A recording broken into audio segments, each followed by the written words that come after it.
obviously, if they don't come back, they're pretenders. They're not going to compete for championship. I just think that right now, even if they do come back, pretenders. First up, the LA Clippers. Right now, currently the 8th seed, and they're doing this without Kawhi and Paul George. They've been out for quite some time. Obviously, Kawhi been out since last year's playoffs, and Paul George has been out since the end of the year.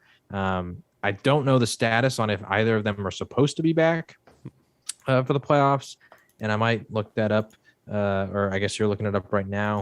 But for me, if Kawhi and Paul George are back, I think they're contenders, and it's a very similar situation to Denver. But I'm just not sure. Do you have the report?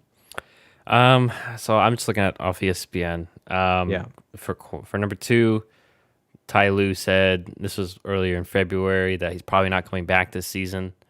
So that's not looking good. And then a couple weeks ago, in regards to Paul George, said in regards to his elbow, no timetable for return. Yeah, so I mean, based on those reports, like if they don't come back, they're pretenders. They're not going to compete for championship. If hypothetically they were to come back, like I said with the Nuggets, I still think I'd lean pretender just because I don't know if there's enough time for those guys to really get ingrained. Now, I think the difference here is that those guys, like when they're back, like they are the offense, and everybody would just go back to their normal roles, except for maybe Reggie Jackson. Like he would still be incredibly involved because he's the point guard. So I don't think it would be as difficult of a offensive shift to bring those guys back. But once again, I don't think that there's enough time to like really get used to them and everybody get used to the roles and playing around them that they would be able to compete for a title this year. And that's, once again, like I said, if they even come back based on those reports, it sounds like they're probably not. Yeah, I'm right with you.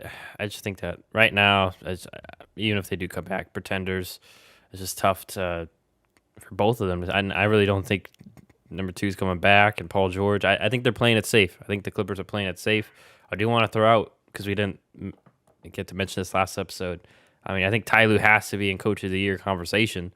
Right. I mean, a team led by Reggie Jackson is comfortably in the playoffs right now. Or, I mean, in the play-in spot. So, but yeah, nonetheless, I expect them to be out pretty soon in the playoffs. So I'm going pretender as well.